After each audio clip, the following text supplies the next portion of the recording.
Oke, saya ulangi ya, bahwa pertumbuhan itu bertambahnya jumlah dan besarnya sel, ya. Kemudian perkembangan bertambahnya kematangan. Jadi kalau seorang anak, ya contoh perkembangan dari anak itu apa? Kalau pertumbuhan itu sudah jelas, ya. Pertumbuhan itu dia bertambahnya tinggi dan berat badan. Tapi kalau contoh dari perkembangan apa? Pak Krunisa? Bisa volumenya Fakhrunisa, coba Iya, Bu. contohnya dari perkembangan apa, Mbak?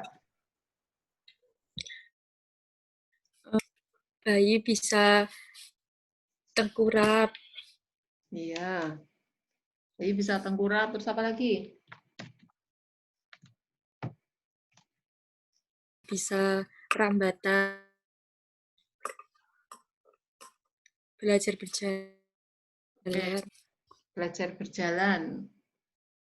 Ini internetnya kurang begitu bagus. Ini lebih cepat atau suara saya lebih cepat atau sama aja? Suara saya lebih jelas atau sama aja? Suara saya terdengar lebih jelas atau sama aja? Atau sama aja tadi? Ini saya pakai headset. ya, Bu. Oke.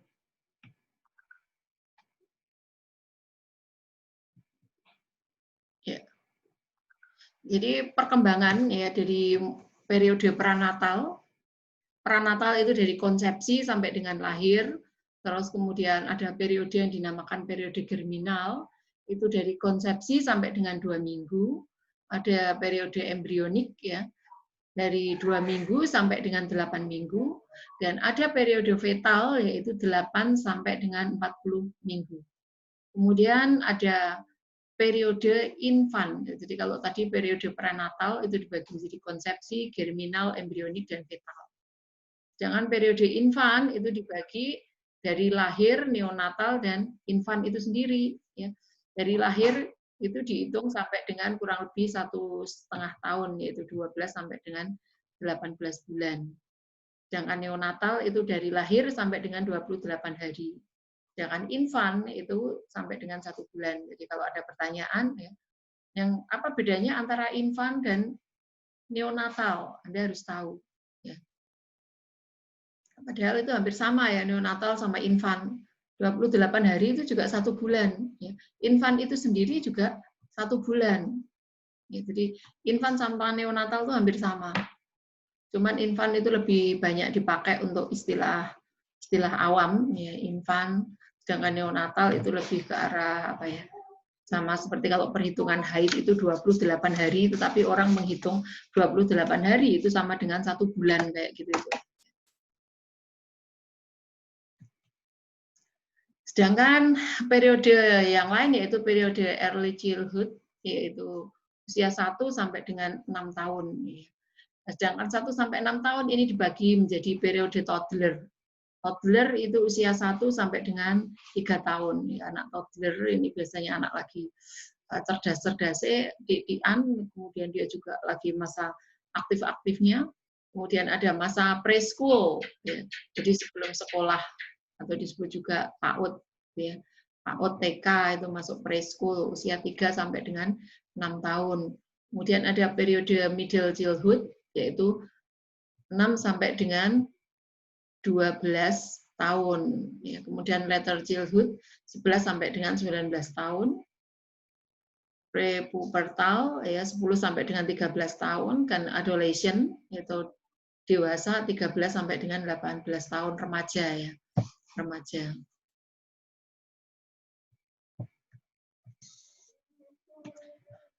Pola pertumbuhan dan perkembangan itu trennya ya meliputi prinsip bahwa cepalokaudal. Ya, jadi dari ujung-ujung ya ujung-ujung, kemudian dari atas ke bawah ya.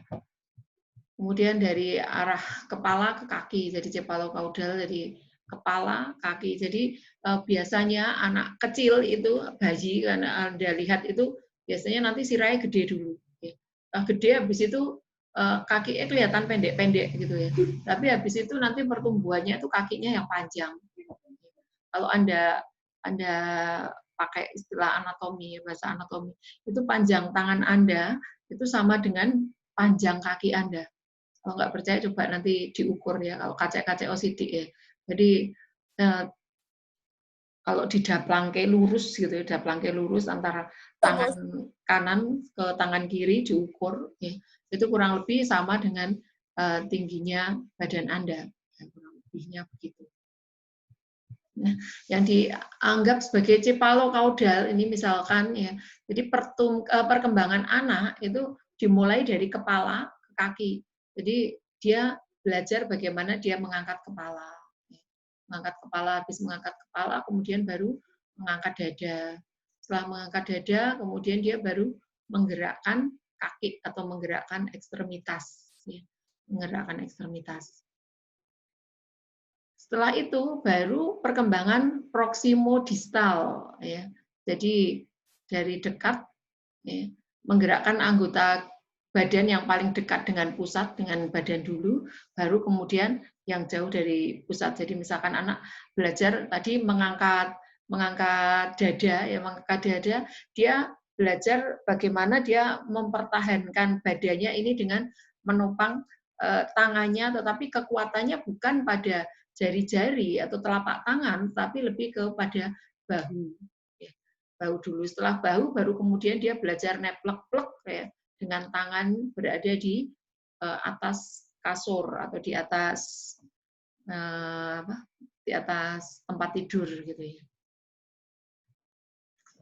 Kemudian perkembangan yang lain itu dari spesifik atau dari simple ya, dari yang gampang kemudian ke yang kompleks. Dari sederhana kemudian ke yang susah. Jadi mengangkat bahu, kemudian jari-jari, habis itu baru dia belajar melambaikan tangan. Anak-anak kecil itu paling suka dengan kalau dada gitu ya, kalau Anda dada, dia belajar bagaimana dia menggerakkan tangannya, menggerakkan jari-jarinya, terus kemudian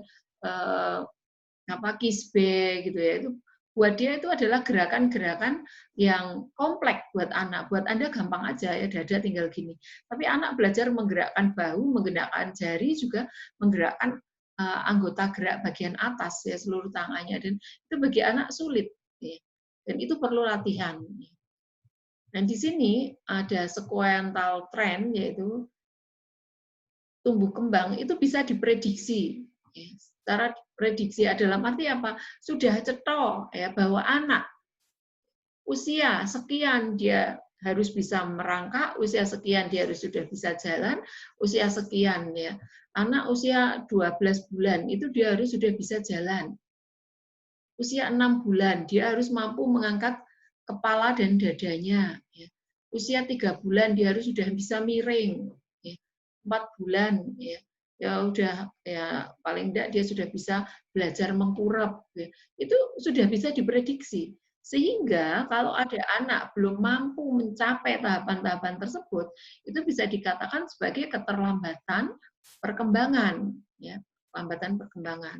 Perlambatan pertumbuhan cetok ya. Berat badan yang kurang, malnutrisi, kemudian tinggi badan yang kurang. Tadi disebut apa? Tinggi badan yang kurang? Yang sekarang lagi tren? Stunting.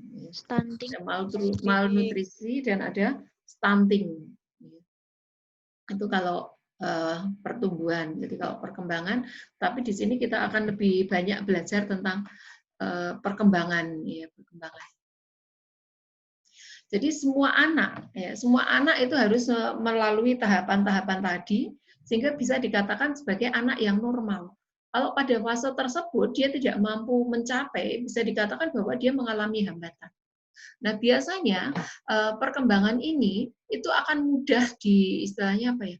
Mudah didandani sebelum mereka itu berusia 2 tahun. Tapi kalau sudah usia 2 tahun ya, karena anak itu belajar dari gerakan-gerakan yang kompleks ya. Gerakan yang sederhana menuju ke yang kompleks itu paling tidak 2 tahun tuh dia sudah mampu istilahnya menguasai gerakan-gerakan kompleks ya. Sehingga kalau ada keterlambatan kemudian istilahnya kayak diperiksakan itu setelah usia 2 tahun, itu akan menyebabkan anak ini hasilnya kalau misalkan sembuh atau misalkan dia bisa mencapai tumbuh kembang itu kurang optimal. Ya. Jadi misalkan tadi anak harusnya dia usia 6 bulan itu dia sudah bisa mengangkat dadanya, tapi ternyata dia miring aja nggak bisa. Miring aja nggak bisa. Ini harus Anda sebagai seorang bidan ya, calon-calon bidan, Anda harus tahu bahwa anak ini harusnya dia sudah bisa mengkurap, tetapi kenapa kok belum? Anda harus memberikan pengarahan atau KIE kepada ibu untuk ngajari anaknya supaya belajar mengkurap, menstimulasi, ya menstimulasi. Jadi bayi ini diajari bagaimana agar dia miring, ya. Diajari tangannya, ya, tangannya ditarik, gitu ya, tangannya ditarik agar dia mampu untuk miring, ya. Jadi misalkan ini tangannya bayi gitu ya, tangannya bayi terus Anda tarik pelan-pelan gitu sehingga nanti badannya itu agak condong, agak miring.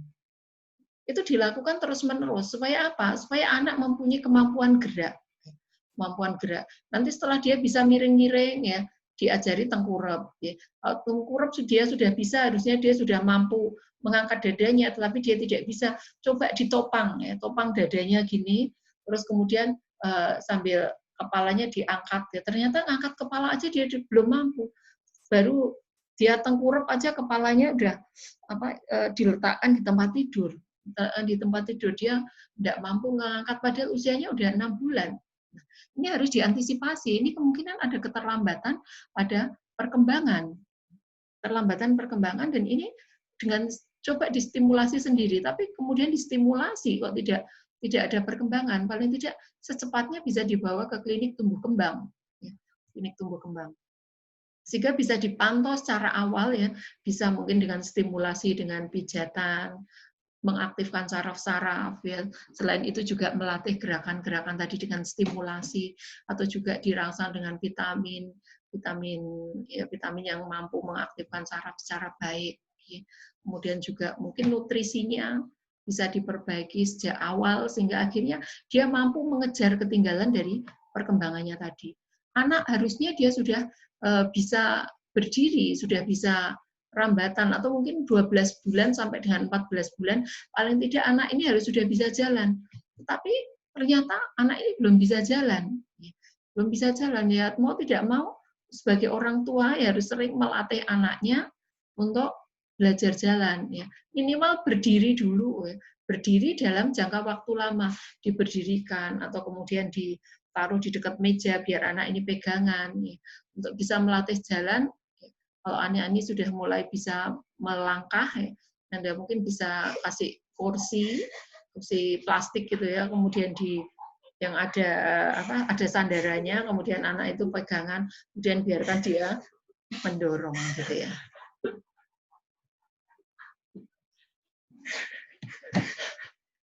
Kemudian yang ketiga ada masa sensitif.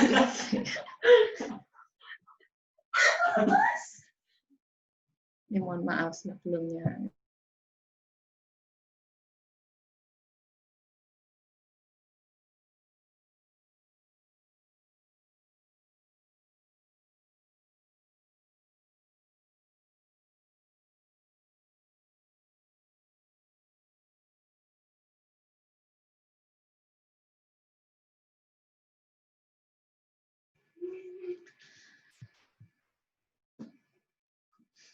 Masa sensitif ini adalah masa kritis.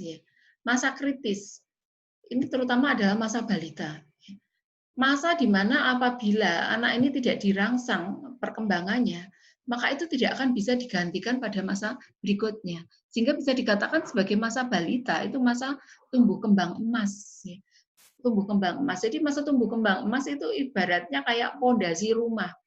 Pondasi rumah itu harus kuat. Kalau pondasi rumahnya itu nggak kuat, setelah nanti dia besar, itu dia punya beban yang berat, ya, punya beban sedikit yang agak berat, itu dia psikologisnya bisa meleto, ya. Jadi dia gampang putus asa, mudah menyerah, kemudian gampang sedih, atau mungkin punya pikiran-pikiran yang kurang bisa mensupport dirinya sendiri. Sehingga masa balita ini harus benar-benar masa anak untuk disupport, diberikan ilmu, diberikan kekuatan mental, ini ada pada masa balita. Karena antara masa bayi, masa anak, kemudian masa remaja, kemudian juga dewasa, itu mereka saling berkaitan. Sehingga bisa dikatakan masa anak-anak ini adalah masa yang sensitif. Misalnya pada saat berkembangnya otak, perkembangan otak, kemudian bayi, kita flashback sedikit ya, waktu di dalam perut, pembentukan sel-sel saraf otak itu terjadi pada bulan pertama kehidupan. 0 sampai dengan 1 bulan itu pembentukan dari pembelahan, pembelahan fase-fase germinal tadi. Terus kemudian setelah itu sampai dengan usia 28 hari itu masa pembentukan sel-sel saraf otak, kemudian tulang belakang, kemudian juga bakal organ tubuh. Nah, padahal pada saat ini ibu itu belum tahu kalau dia itu sedang hamil. Dia nggak tahu dia sedang hamil. Sehingga akhirnya pada saat itu ibu ini menderita sakit, menderita sakit, kemudian dia minum obat tertentu. Sehingga akhirnya obat ini mengganggu proses pada pembentukan saraf-saraf otak atau mungkin saraf-saraf tertentu di dalam tubuh. Sehingga akhirnya perkembangan janin ini selanjutnya kurang sempurna. Makanya bagi Anda yang dari awal itu sudah misalkan aku pengen nikah, atau mungkin besok Anda sudah menikah, mungkin Anda ingat ada iklan ini iklan susu ibu hamil itu ya, bahwa nggak harus susu ibu hamil itu diminum oleh orang hamil. Karena apa? Karena di situ susu ibu hamil itu dipersiapkan untuk nutrisi yang sebaik-baiknya pada uterus uterus, kemudian juga tubuh ibu, agar nanti pada saat terjadi penetrasi atau implantasi tadi terus bisa berkembang menjadi sempurna. Ini yang harus Anda perhatikan. Sehingga di sini nutrisi sebelum hamil itu harus benar-benar terpenuhi. Jadi kalau misalkan Anda besok menikah, kemudian Anda ingin segera punya anak, atau memang program punya anak, sebaiknya konsumsilah makanan yang berprotein tinggi, kemudian juga vitamin, kemudian nutrisi yang bagus. Terus tujuannya apa? Agar nanti kalau terjadi implantasi tanpa Anda sadari bahwa Anda itu sedang hamil, di situ sudah tersedia nutrisi yang cukup untuk tumbuh kembang janin. Kalau misalkan sakit, jangan minum obat-obatan yang kira-kira berbahaya. Misalkan membeli obat bebas sembarangan. Misalkan kalau pusing, coba atasi dengan minimal Anda multivitamin dulu, istirahat, tidur, makan. Kalau ternyata itu nggak cukup, baru kemudian kasih obat yang sederhana aja, yang generik aja, yang dosisnya nggak tinggi. Biar apa? Karena kita nggak ngerti apakah Anda saat itu sedang hamil atau tidak. Sehingga kalau misalkan Anda sudah terlanjur minum obat, minimal dosisnya itu kecil. Kalau kecil nggak begitu merusak. Walaupun sebetulnya obat-obatan ini sangat berpengaruh juga bagi janin tadi, yang apalagi yang usianya itu masih kurang dari 1 bulan. Jangan sampai terjadi akhirnya anak ini kekurangan nutrisi selama di dalam perut, akhirnya dia bisa menderita hidrosepalus atau encephalitis. Jadi radang. Karena apa? Karena tidak mampunya tubuh untuk memenuhi kebutuhan nutrisinya sendiri, sehingga otaknya harus bekerja keras luar biasa. Sehingga di situ ada virus dan bakteri yang mampu masuk ke dalam tubuh, akhirnya menginfeksi otak. Jadi hidrosepalus seperti itu.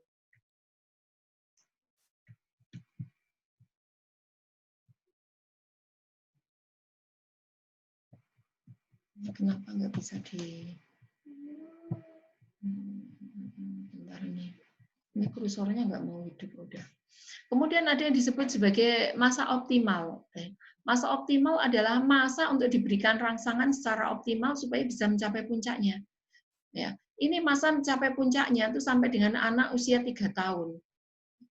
Jadi pada saat usia 0, jadi kalau tadi masa kritis itu masa ada di dalam kandungan, ya. Terus kemudian juga pada saat bayi itu baru lahir kalau bisa Anda bayangkan baru lahir itu menderitanya sangat luar biasa ya. Dia ada di dalam perut ibu ya.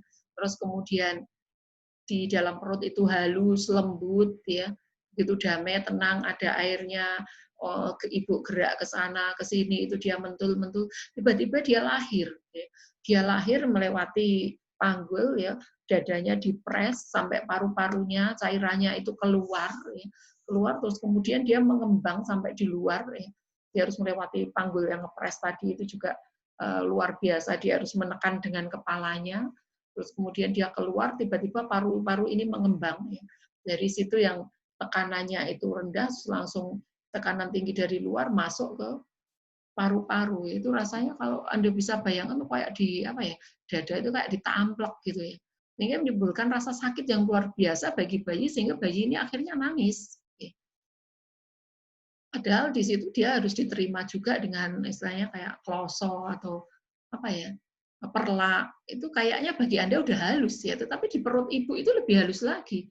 Sehingga ketika kulit bayi yang begitu halus itu bergesekan dengan benda yang keras, ditambah di perut ibu itu hangat, kemudian dia keluar itu terjadi penguapan, udaranya juga lebih dingin dari perut ibu, itu penderitaan yang luar biasa bagi bayi. Ini dikatakan sebagai masa kritis ya pada bayi baru lahir sampai dengan kurang lebih usia 2 minggu, ya, di mana dia mengalami pelepasan ya, jadi hormon estrogennya dia dari plasenta itu lepas, terus kemudian dia mengalami diuresis besar-besarnya, tubuh sudah tidak mampu lagi mengikat air, sehingga bayi ini mengalami dehidrasi. Sehingga bayi di sini harus sering ditetekkan pada ibu gitu ya, supaya dia bisa mengalami rehidrasi, bisa mendapatkan rehidrasi. Nah, setelah dia lahir, masa yang paling penting adalah masa untuk mengasah kemampuan. Ya. Kemampuan apa? Kemampuan kognitif dan juga kemampuan pertumbuhan dan perkembangannya, motoriknya, sosialnya, bahasanya. Ini semuanya harus diasah. Ya. Ukuran kecerdasan bagi seorang anak, terutama balita, itu berasal dari perkembangannya. Perkembangannya dikatakan dia pinter atau tidak itu dilihat dari tumbuh kembangnya, ya, pertumbuhan dan terutama adalah perkembangannya. Sehingga pada masa ini, pada masa balita, terutama 0 sampai dengan 3 tahun, ini anak membutuhkan gizi yang luar biasa. Gizi yang luar biasa dan juga dibutuhkan stimulasi yang luar biasa dari orang-orang di sekelilingnya. Bayi itu cerdasnya luar biasa, tanpa harus diajari. Bayi ini belajar untuk menarik orang lain dengan cara apa? Dengan cara tersenyum. Dengan tersenyum orang datang kepada dia. Ya, bayi ini kelihatan lucu, menarik ketika bayi ini tersenyum. Kemudian ternyata tersenyum itu menarik lagi, dia kembangkan lagi dengan tertawa. Tertawa ternyata dia menarik, dia kembangkan lagi dengan menjerit. Itu bahasa-bahasa bayi. Bayi belajar untuk bicara. Biasanya bayi itu bicara dulu baru jalan. Sudah jelas bayi belajar tadi dari senyum, terus kemudian dia tertawa, kemudian dia menjerit, setelah itu dia belajar jalan. Tetapi kalau ngomong, biasanya itu salah satu duluan. Ada yang jalannya dulu, kemudian baru ngomongnya. Ada yang ngomongnya dulu, baru jalan. Karena semuanya itu berjalannya satu-satu, nggak bisa bareng-bareng. Jadi motoriknya dulu, biasanya kalau anak laki-laki itu lebih ke motoriknya dulu, kemudian baru bahasa. Tapi kalau anak perempuan biasanya bahasanya dulu, kemudian baru motoriknya. Oke, ngomongnya dulu, tetet-tetet, kemudian baru dia jalan gitu ya.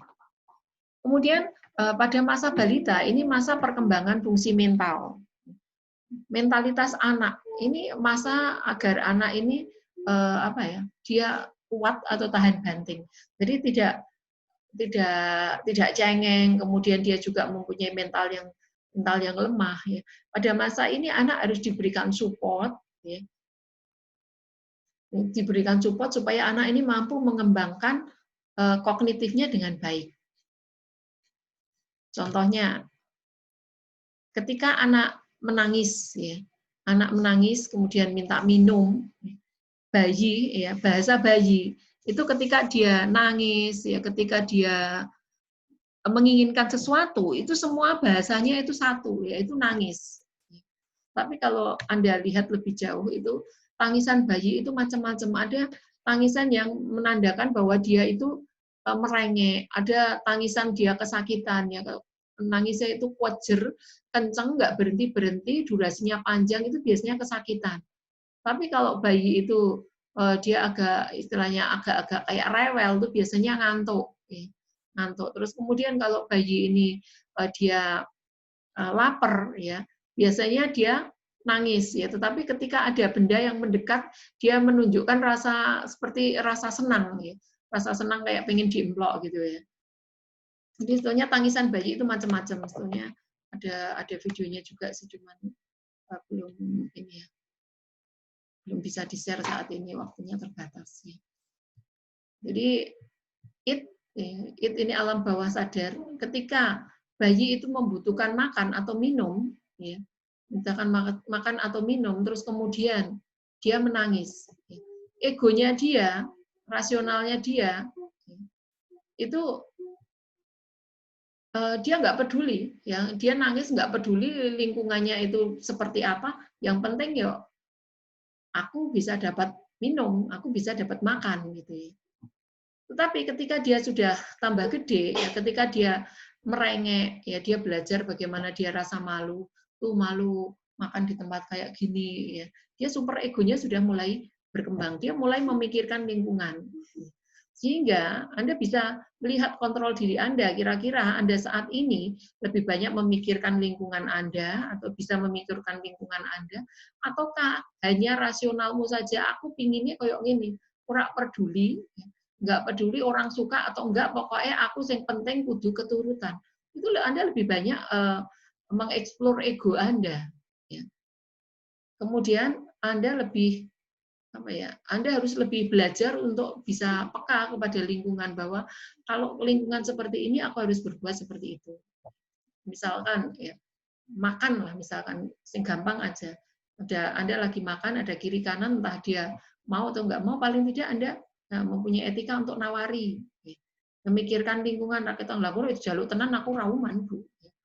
Ya, tetapi itu namanya istilahnya Anda mengasah supaya super ego Anda bisa bekerja lebih baik. Perkembangan itu berhubungan dengan fungsi tubuh. Perkembangan berhubungan dengan fungsi tubuh, dan ini harus dilakukan dengan cara yang menyenangkan. Jadi ketika anak ini beraktivitas, anak ini harus melakukannya itu dengan gembira. Makanya prinsip belajar itu bagi anak adalah belajar dengan gembira. Belajar apapun itu. Entah belajar mengasah kognitifnya, ataupun belajar mengasah motorik, baik motorik halus ataupun motorik kasar.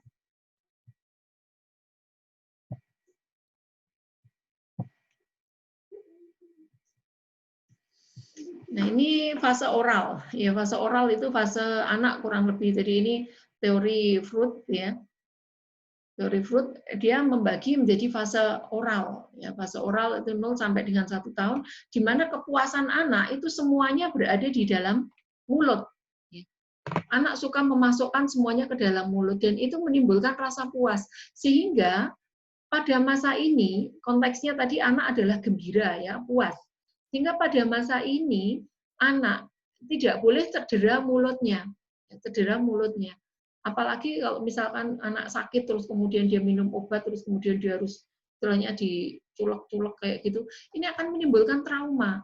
Atau jangan sampai anak ini gomen atau oral trust, ya, atau biasanya disebut oral trust, jadi mulutnya itu kayak sariawanan banyak gitu ya. Bayi jangan sampai luka di dalam mulutnya. Agar apa? Agar anak ini tidak mengalami fiksasi pada fase oral. Tugas orang tua dan lingkungannya adalah memenuhi fase oral ini dengan sabar. Jadi anak kalau dulu prinsipnya itu ngekjel, anak nangis kemudian dikasih makan atau dijejeli dengan teteknya ibu. Tapi kalau sekarang sudah nggak lagi ngekjel. Sebelum anak ini nangis, ya, anak ini nangis dia harus dipuaskan dulu, dia harus segera diberi makan dan diberikan minum. Ya. Jangan sampai kalau anak ini misalkan dia ngompol, tunggu anak ini nangis baru kemudian diganti popoknya. Ini akan membuat fiksasi pada fase oral. Contoh fiksasi yang fase oral yang paling kelihatan adalah Anda suka menggigit. Anda tanpa Anda sadari, alam bawah sadar Anda ketika Anda lagi bete, Anda lagi jenuh, Anda lagi boring, Anda lagi stres, itu Anda suka gigit, entah itu gigit ini biasanya pulpen ya, pulpen terus kemudian kadang juga mungkin apa itu tusuk gigi atau kuku ya. Anda suka menggigit, itu adalah tanda bahwa Anda mengalami fiksasi pada fase oral atau anak ini mengalami fiksasi pada fase oral yang tidak sengaja terbawa sampai dengan dia dewasa. Nah, akibatnya apa sih kalau seseorang itu mengalami fiksasi pada fase oral? Kalau fiksasi pada fase oral ini biasanya mungkin bisa Anda Anda perhatikan ya. Anda punya teman tetapi kadang kalau bicara itu menurut dia biasa ya, tapi menurut Anda itu jelekit gitu ya. Bicaranya sidik tapi jelekit gitu ya. Itu kemungkinan juga ada riwayat ya mengalami fiksasi pada fase oral. Selain itu, dia mudah mengalami drug abuse. Drug abuse jadi mudah kecanduan, entah itu alkoholik atau narkoba. Wah, medeni Ibu. Iya. Karena dengan merokok itu dia merasa santai, merasa tenang ya. Rokok itu kan pintu gerbang narkoba.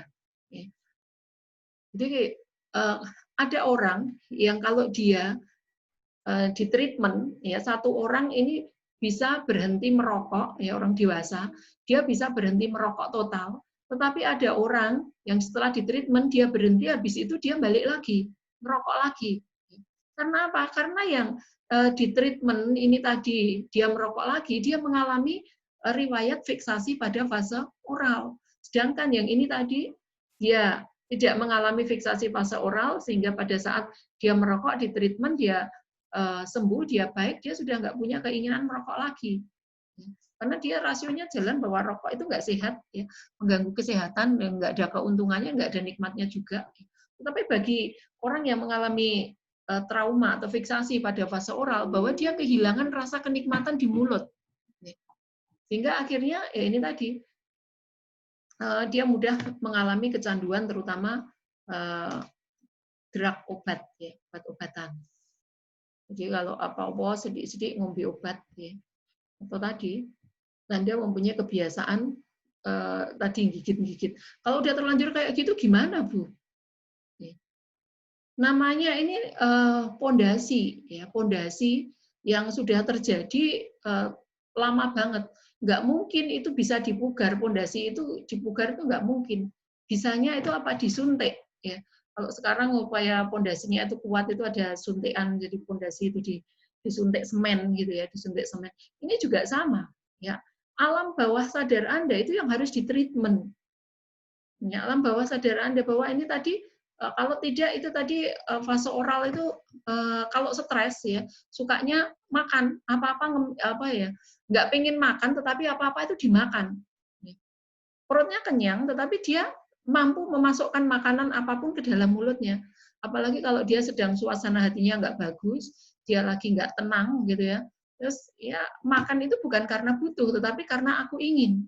Karena ada sesuatu yang mengganggu dan dia memasukkan makanan dengan kayak ya, kalau Anda bayangkan makanan masuk dalam mulut dikunyah itu kayak apa ya? Kayak Anda bayangkan kayak orang ngamuk ya, orang ngamuk itu remuk-remuk kayak benda gitu ya. Remuk-remuk kayak benda itu jadi kayak pelampiasan bahwa dengan makan itu ada kepuasan. Nah, ini biasanya juga ada riwayat bahwa pada masa bayi anak ini apa ya? Netek ibunya ini nggak tuntas gitu ya, nggak tuntas sehingga fase oralnya dia terganggu. Netek ibu dengan minum DOT itu kan beda. Minum DOT itu beda karena di situ ada ya waktu netek itu ada detaan jantung, bayi merasa rileks, terus kemudian juga kenyutannya itu lembut ya, mami dikenyut itu lembut, kemudian DOT itu beda dan kasar ya.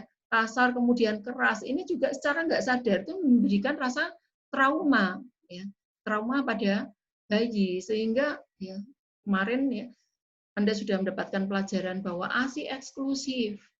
ASI eksklusif itu harus diberikan kalau bisa, itu memang nggak usah pakai botol, kecuali botol itu membuat bentuk rahang yang kurang bagus ya. Di situ hubungan psikologis ibu dan anak juga menjadi menurun, berkurang ya. Sehingga kemungkinan trauma-trauma fase oral, walaupun sebetulnya fase oral dengan menggunakan DOT ini juga bisa dikurangi, karena dengan DOT itu mulutnya nggak begitu terluka, tetapi lebih bagus lagi kalau dia bisa menetek langsung pada ibunya. Jadi kalau misalkan ya Anda menemui anak pada usia 1 tahun ya, kemudian dia memasukkan sesuatu ke dalam mulutnya, jangan direbut.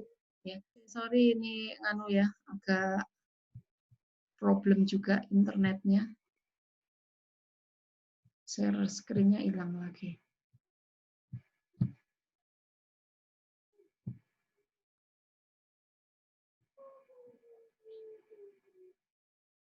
Oke, kita lanjutkan ya.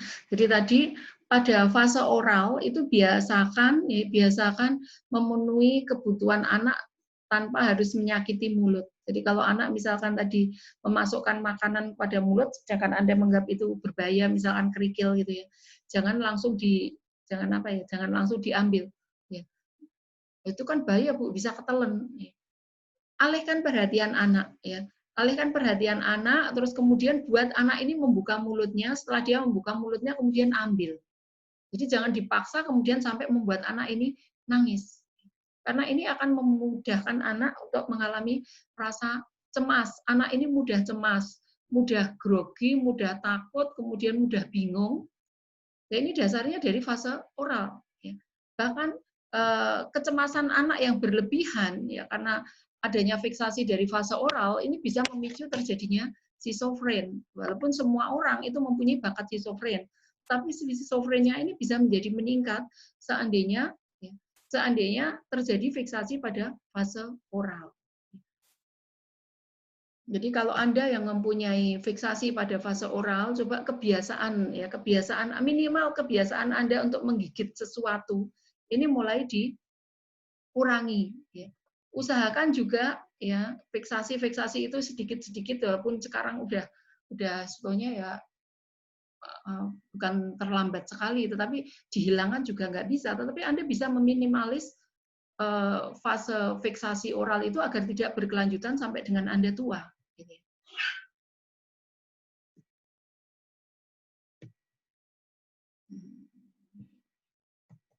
Oke, kemudian fase selanjutnya adalah fase anal.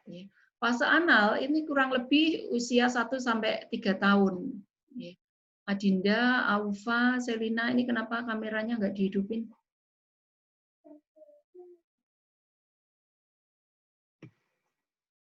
Aufa, Selina. Jadi ketika anak usia 1 sampai 3 tahun ya, kalau tadi fase oral, kemudian di sini masuk pada fase anal. Fase anal adalah fase toilet training. Fase di mana anak ini belajar memandirikan dirinya sendiri, dia belajar tentang kebersihan, dia juga belajar bagaimana dia memanage dirinya sendiri. Fase anal. Fase anal apabila ya anak ini tidak bisa melalui fase anal, dia akan mengalami fiksasi. Jadi semuanya harus dilalui dengan dengan jalan yang baik. Jadi misalkan anak ini bayi itu kan sering juga dia masih bayi wis ditatur gitu ya. Ditatur, padahal di sini ada teori yang mengatakan bahwa untuk anak perempuan ya itu kurang lebih dia mulai 16 bulan, pada anak laki-laki dia 18 bulan, itu dia baru diajari untuk fase toilet training, belajar untuk mengendalikan miksi maupun maksi, jadi mengendalikan kencing dan juga mengendalikan feses. Ya. Ketika anak ini tidak mampu untuk mengendalikan semuanya itu, yang ke depan itu anak ini bisa mengalami ceroboh. Anak ini belajar untuk meretensi urin, kemudian dia juga meretensi feses. Tapi dia juga belajar untuk melepaskan urin dan melepaskan feses. Sehingga fiksasi pada fase ini itu akan menyebabkan anak itu pelit, ya, apabila toilet trainingnya ini diberikan terlalu dini, dan akan menjadi anak yang boros, kemudian juga ceroboh, apabila toilet training ini diberikan terlambat. Ya, selain pelit itu biasanya resian, ya, resian banget. Ya, resiannya beda dengan orang-orang. Ya, resian tapi resiannya nemen. Bukan karena lingkungannya, tapi memang selain dia resian itu kan bagus-bagus, tetapi ada juga resian di sini yang menjadi ciri dari fiksasi pada fase anal. Ya. Tetapi kalau disertai dengan apa tadi? Disertai dengan pelit, ya. Itu kurang lebih. Ya, selain itu, ya, mungkin Anda punya teman, ya, yang dia resiannya nggak karu-karuan. Bahkan untuk makan aja sendoknya harus beda dengan orang lain. Kemudian juga bahkan kalau makan di warung dia nggak mau pakai sendok karena sendok itu buka mulutnya orang banyak, dia pakainya garpu misalkan. Dia nggak mau pakai piring ya karena piring itu buka orang banyak, dia pakainya daun, atau minumnya lebih suka pakai plastik karena nggak buka orang banyak. Itu orang-orang yang, atau mungkin Anda bisa bilang parno ya, tetapi itu bukan parno, tetapi dia mempunyai riwayat fiksasi pada fase anal. Ya. Jadi dia tidak bisa menahan, ya, tidak bisa menahan keinginannya, jadi harus di-loss gitu, dikasih duit berapapun habis, duit berapapun minta lagi, sulit untuk belajar nabung. Nah, bagi Anda yang mempunyai kebiasaan ini, ya coba dilihat ya. Kira-kira dulunya Anda toilet trainingnya itu terlalu dini atau terlalu cepat ya. Bayi sudah diajari, ya. Bayi baru umur berapa bulan udah setiap jam segini ditatur ya. Biar apa? Biar nanti malam nggak ngompol. Setiap jam 7 ditatur, jam 9 ditatur, ya, jam berapa lagi ditatur. Ini akan menyebabkan toilet training terlalu dini. Anak dilatih bagus, tapi terlalu dini ini juga akan menimbulkan trauma bagi anak. Ya karena apa? Karena anak harusnya dia tidur pulas, tiba-tiba dia dibangunkan, kemudian dengan alasan tadi ditatur. Sehingga sel saraf ini, ya, mau tidak mau dia berusaha untuk meretensi, ya, untuk mengendalikan segala sesuatu itu harus dikendalikan sesuai dengan keinginannya dia. Jadi di sini tugas perkembangannya adalah mengontrol pengeluaran konsep berkemih. Ya. Kemudian juga ketepatan waktu, kontrol belajar dini. Jadi pada fase usia 1 sampai dengan 3 tahun ini anak harus diajari, ya, diajari dia BAB dan BAK di tempat yang benar. Ya. Diajari untuk belajar mengemukakan pendapatnya kapan dia harus pipis. Ma, mau pipis. Ya. Dia kalau mau pipis bilang ya, tapi ketika anak bilang ma mau pipis, tetapi orang tua nggak merespon, sehingga akibatnya anak ini apa ngobrol, ya ngompol. Ketika ngompol anak dimarahi, kan sudah dibilangin tadi suruh ngomong ya, padahal anak sudah bilang, tapi orang tua cuek nggak mau mendengar. Ini yang akibatnya mengakibatkan anak mengalami fiksasi pada fase anal. Jadi ini Anda sebagai calon orang tua, Anda harus benar-benar memperhatikan, ya, memperhatikan bahwa kelihatannya sepele, ya, kelihatannya sepele. Anak diajari bagaimana dia BAB, BAK itu dengan gembira. Jangan sampai anak pada usia 1 sampai 3 tahun ini mengalami sembelit, ya, sehingga dia mengalami trauma pada analnya, pada anusnya, nah dia sembelit. Ya, sehingga mau tidak tahu dia harus mengejar. Ini menimbulkan trauma bagi anak. Ya. Bisa menimbulkan fiksasi pada fase kedepannya. Terus kemudian setelah fase anal itu ada fase palik. Ya. Fase palik di sini usia 3 sampai dengan 6 tahun atau usia prasekolah. Ya. Usia prasekolah, kemudian juga kalau tadi 1 sampai 3 tahun itu disebut juga toddler. Ya. Fase toddler ini sedikit balik ke fase toddler ini 1 sampai 3 tahun. Selain fase toilet training, di sini itu juga fase pendisiplinan ya. Fase pendisiplinan. Ada orang itu yang mudah didisiplinkan, ada yang tidak. Ini kenapa?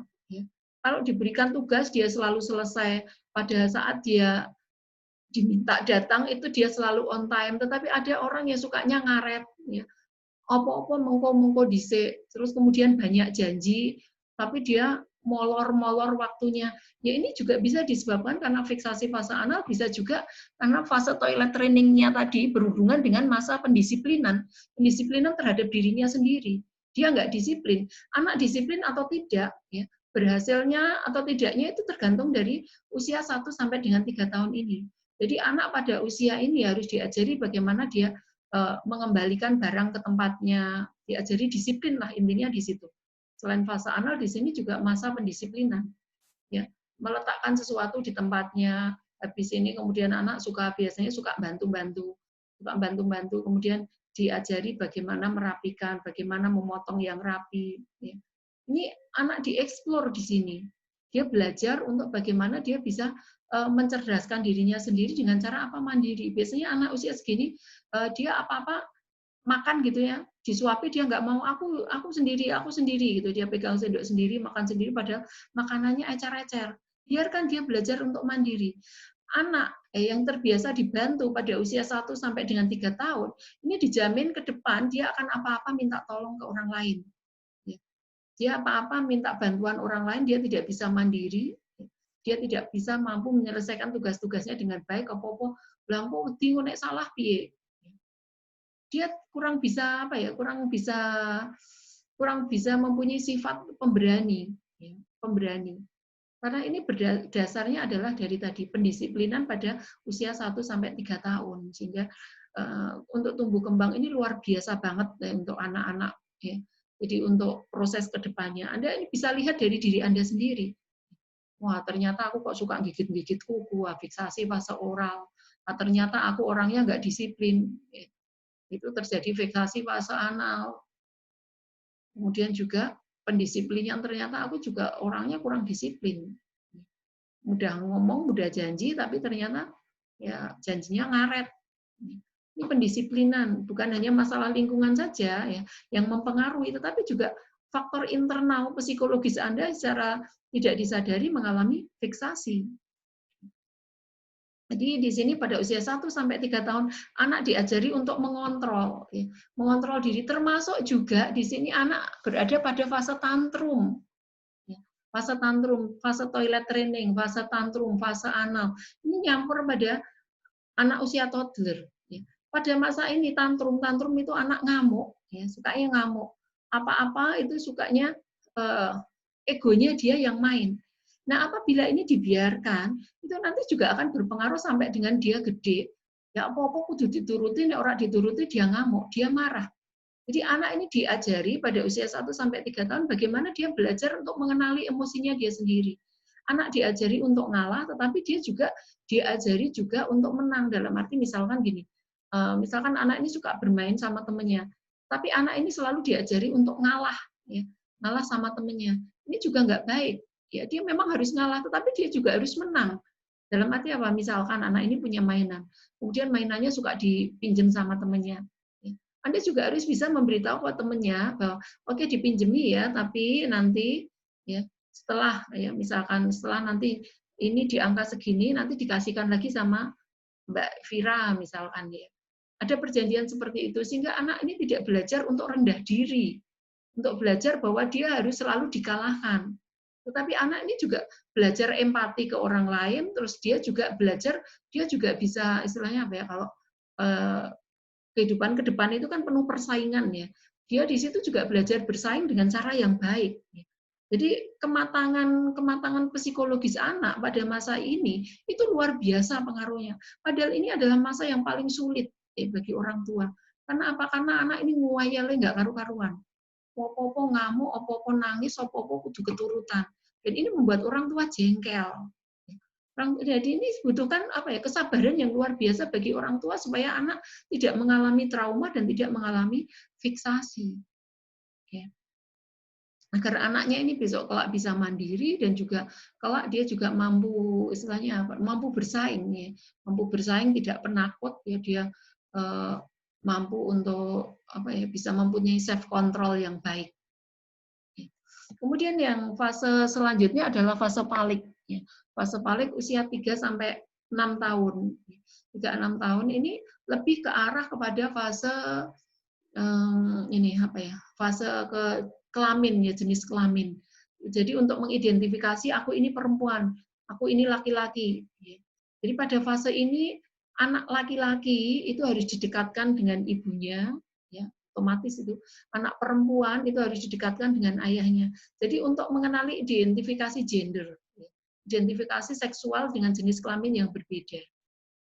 Ketika anak ini misalkan, mohon maaf, misalkan orang tuanya pisah atau orang tuanya itu kerja di luar kota gitu ya, minimal anak kecil ini harus dekat dengan orang tua yang atau jenis kelaminnya yang berbeda. Untuk apa? Agar dia mempunyai identifikasi. identifikasi seksual yang baik. Jadi lebih ke arah nanti pembentukan orientasi seksual.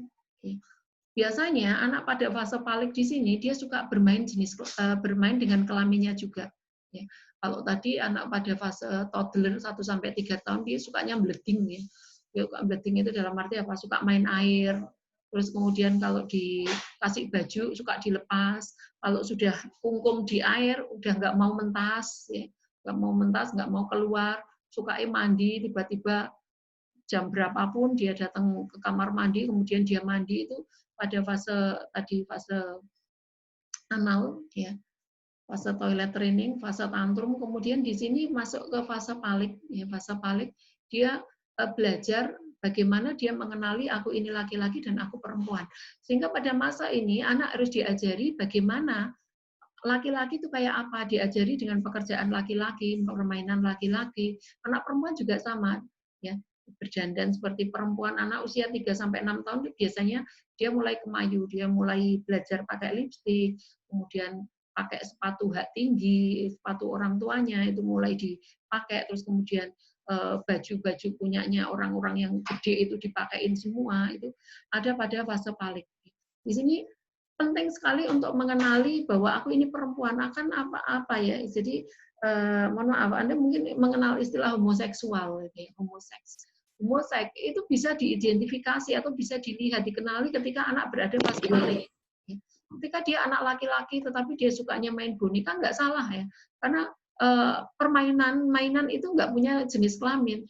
Tapi kalau dilihat bahwa dia suka mulai dandan pakai bedak, ya, kemudian dia pakai lipstik dan sebagainya pada usia fase palik, ini harus apa ya, dalam tanda kutip orang tua harus peka. Ini ada yang janggal dengan anak saya, sehingga dia butuh treatment khusus dari usia fase palik, bukan nanti terlambatnya pada fase nanti setelah dewasa. Anaknya yang disalahkan. Tapi selain itu juga mohon maaf ya, mungkin ada anak perempuan yang apa ya, istilahnya tomboy, ada anak laki-laki yang feminim. Ini juga kadang berhubungan dengan psikologis ya. Psikologis mungkin pada saat hamil ya, seorang ibu atau mungkin juga anggota keluarganya atau ayahnya sangat menginginkan anak perempuan, padahal ya, yang ada di dalam perutnya itu anak laki-laki. Sehingga psikologis ini mau tidak mau nyambung, membentuk tingkah laku anak ini menjadi seperti perempuan. Dan ketika anak ini benar-benar menjadi seperti perempuan, yang disalahkan, yang diseneni anaknya lagi. Makanya itu penting bagi Anda sebagai seorang bidan untuk memberitahu kepada ibu, ya, ibu yang hamil, entah anaknya ini nanti lahir laki-laki ataupun perempuan, jangan mikirin jenis kelamin, tapi semuanya harus disyukuri. Itu tadi juga saya ceritakan bahwa pada usia 3-6 tahun ini anak suka megangi, kalau laki-laki itu suka pegang penis, kemudian perempuan juga sama, suka main-main dengan labianya, dengan kelaminnya, sehingga kalau katoknya bolong gitu, bukannya ditambah dibunteti, tapi tambah diurek-urek gitu. Dan ini dia juga mulai bertanya, ya kenapa? Ya, kenapa dia kalau kencing berdiri, kenapa kalau aku harus jongkok, kenapa dia punya penis, kenapa aku tidak?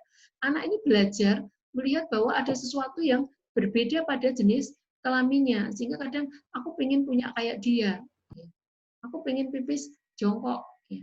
Pada anak perempuan, aku pengen pipis berdiri.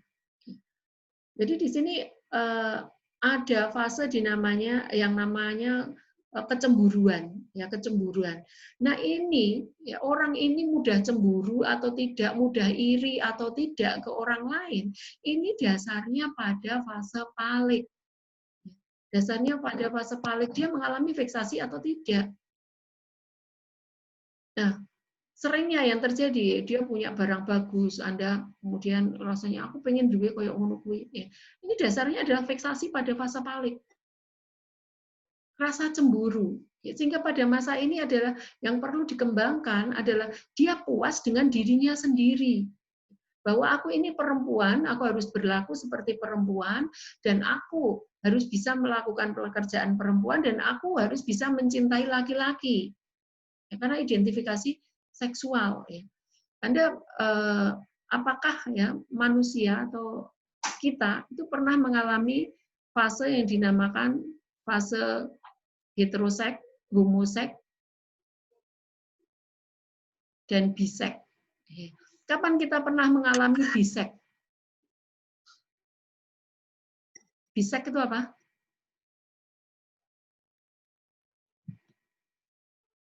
Biseks Suka itu dua-duanya, Bu. iya, menyukai dua-duanya baik laki-laki maupun perempuan. Dua-duanya.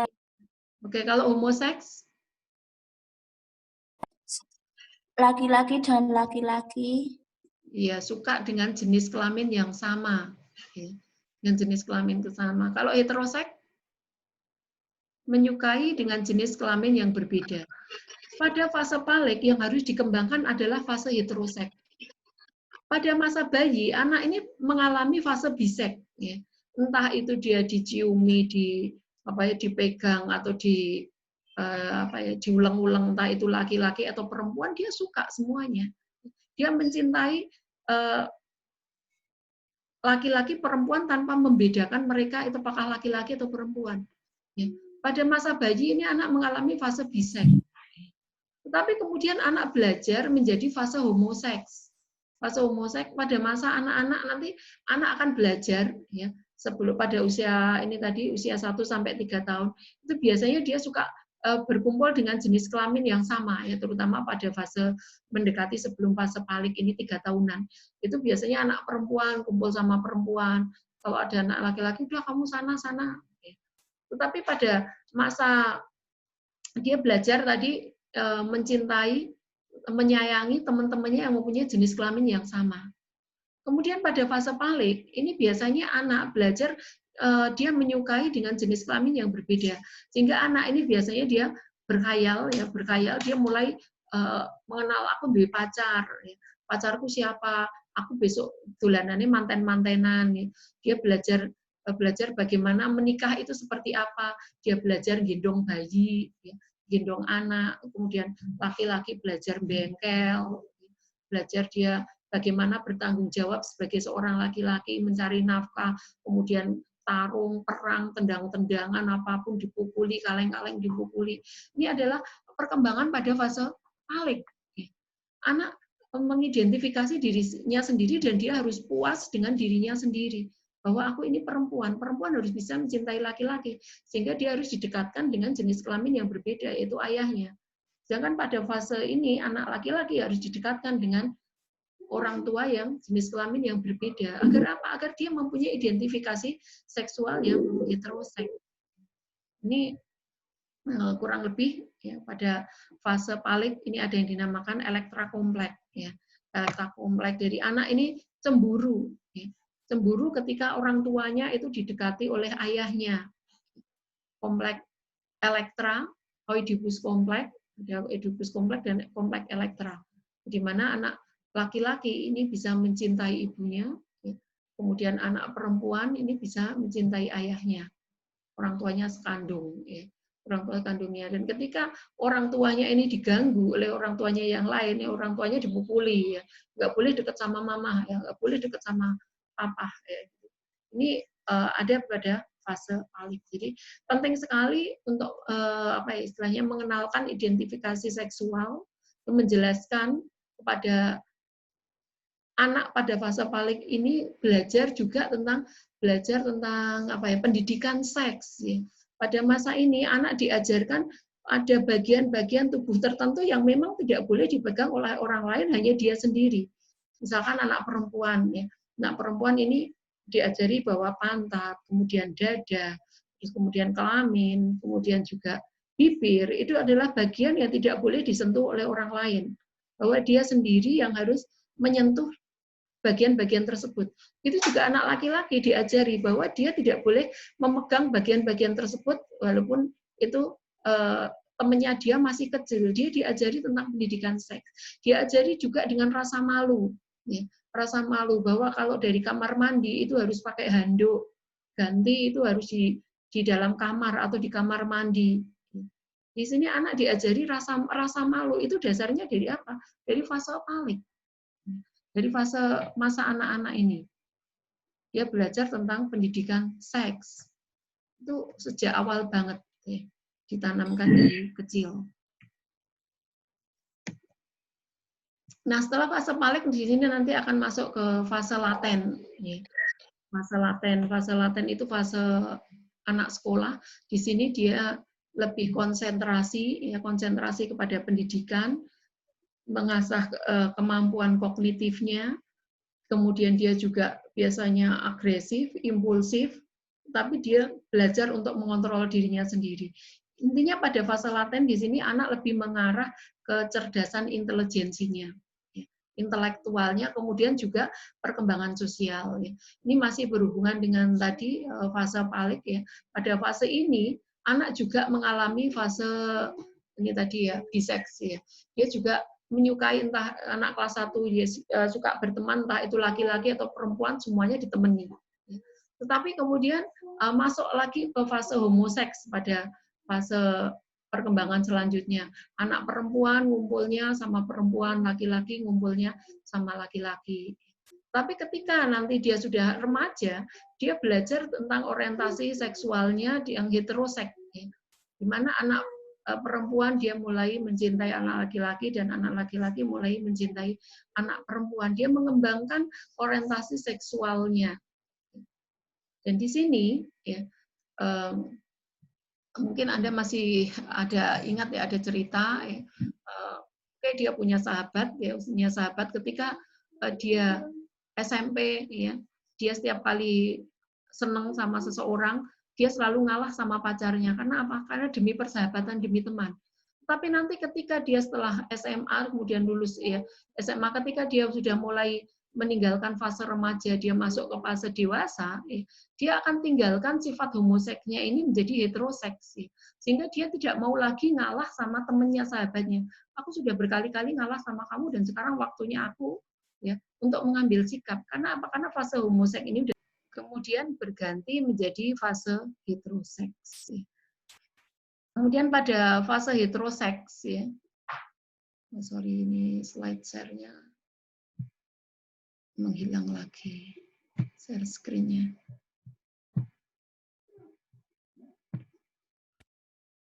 Oke. Setelah fase laten tadi, perkembangan intelektual kan berlanjut pada masa remaja, yaitu fase genital. Di mana fase genital di sini adalah pertumbuhan organ-organ seksualnya sudah mulai matang. Dan ketika organ seksualnya ini mulai matang, dia mempunyai orientasi seksual, jadi mulai mimpi basah. Terus kemudian juga pada perempuan dia mengalami haid, jadi fungsi organ seksualnya dia sudah mulai berfungsi. Pada saat haid, anak ini sudah bisa dihamili. Dan anak laki-laki pada saat mimpi basah dia sudah bisa menghamili. Sehingga pada fase laten sebelum dia masuk ke fase genital, anak ini juga harus sudah diajari pendidikan seks. Pendidikan seks selain pada fase palik, kira-kira pada usia berapa pada masa SD?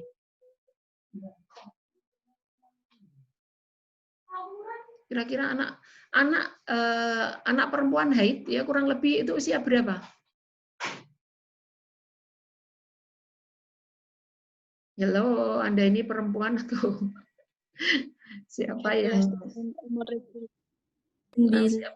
kurang berlebih usia 9.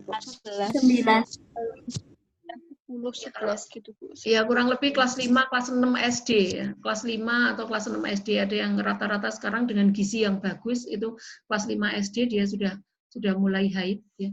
Padahal pendidikan seks ini paling tidak harus dikenalkan ya kurang lebih 2 tahun sebelum anak ini mengalami haid. Jadi kurang lebih kelas berapa mulai diajarkan? Kalau ada anak yang haidnya kelas 5, ya paling tidak kelas 3, kelas 4.